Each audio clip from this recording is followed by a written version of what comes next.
Corps d'un présumé homosexuel exhumé et brûlé à Kaolack, l'indignation de Léona Niassène est à la une du journal Le Quotidien.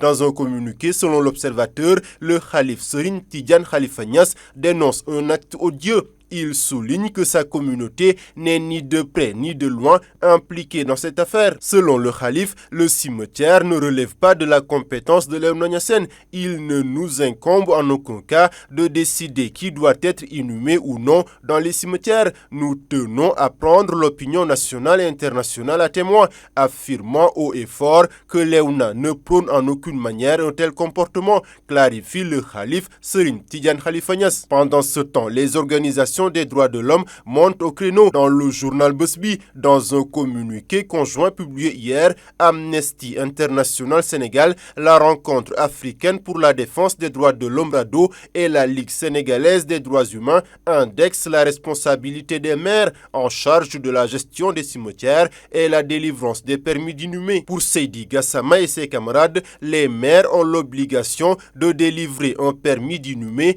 aux proches de toute personne décédée et de veiller à la sécurité des cimetières. Mame Makhtar Gueye de l'ONG Jamra de soutenir dans Vox Populi que si ce n'est le Seigneur du feu lui-même, aucun croyant n'a le droit de châtier son prochain par le feu. Libération d'informer qu'une vaste traque a été déclenchée pour mettre la main sur les auteurs de cet acte à Kaolack. Le journal annonce l'arrestation de 4 personnes hier après l'exploitation des vidéos. Identifié, l'instigateur principal est en fuite. Après leur parcours historique lors de la dernière Coupe du Monde en Malaisie où ils avaient terminé à la 3e place, les lions malentendants ont été reçus hier au Palais de la République par le chef de l'État. Le quotidien national d'informer qu'ils ont ainsi été récompensés chacun à hauteur de 5 millions de francs CFA par le président Macky Sall, en sus des 2 millions de francs CFA que le président de la Fédération sénégalaise de football,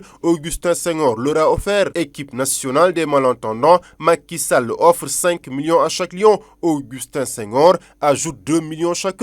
L'information est aussi à la une du quotidien Les Échos. Je tiens à vous exprimer toute ma joie et celle de la nation. Le Demba Dièr est le mot d'ordre de guerre de toutes nos sélections. Vous avez défendu avec bravoure les couleurs nationales en nous offrant cette belle médaille de bronze. Au regard de votre persévérance dans l'effort, cette médaille vaut son pesant d'or, a lancé le chef de l'État à l'endroit des lions malentendants.